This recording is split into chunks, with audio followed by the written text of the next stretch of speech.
Welcome back, guys, to my channel, New Some.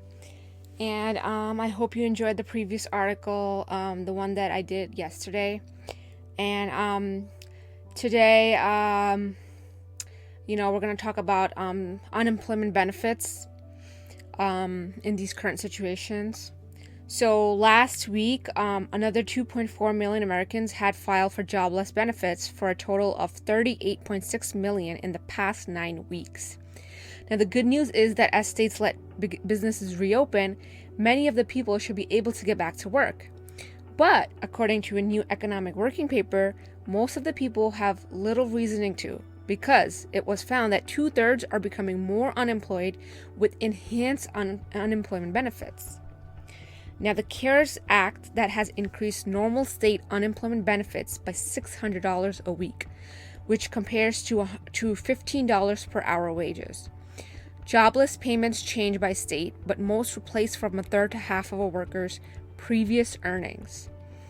Now, the replacement rate is overall higher for low-income workers. The Democrats stated that the additional $600 weekly chunk of sum was needed to replace 100% of the wages for an average worker.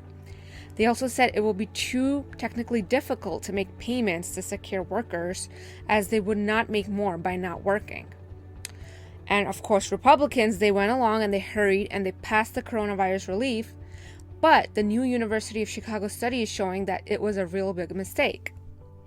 The study shows that since the $600 unemployment insurance payment was targeted to produce 100% earnings, this $600 payment will be greater than 100% earnings replacement for those that actually make less than these earnings. So what the study is saying is that the result is that 68% of laid off workers are now actually making more unemployed. And the average medium replacement rate is 134%.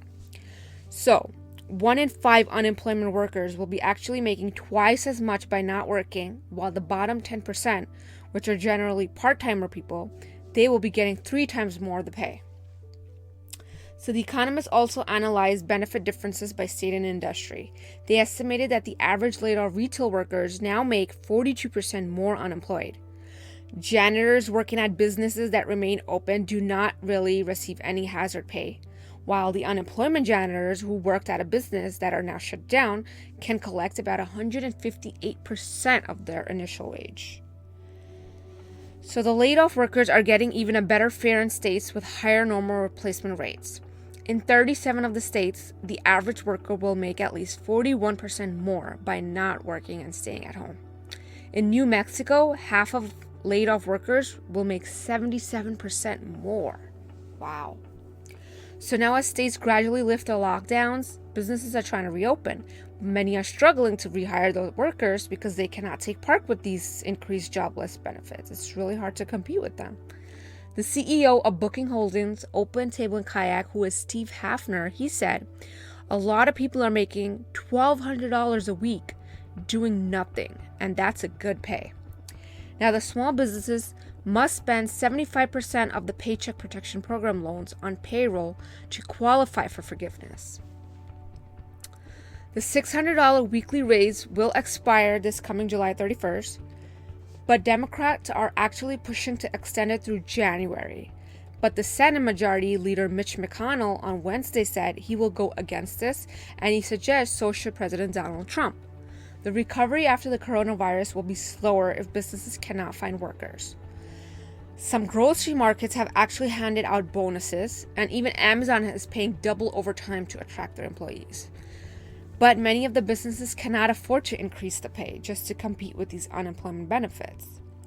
So what do you all think? Should the unemployment benefits be extended into the next year?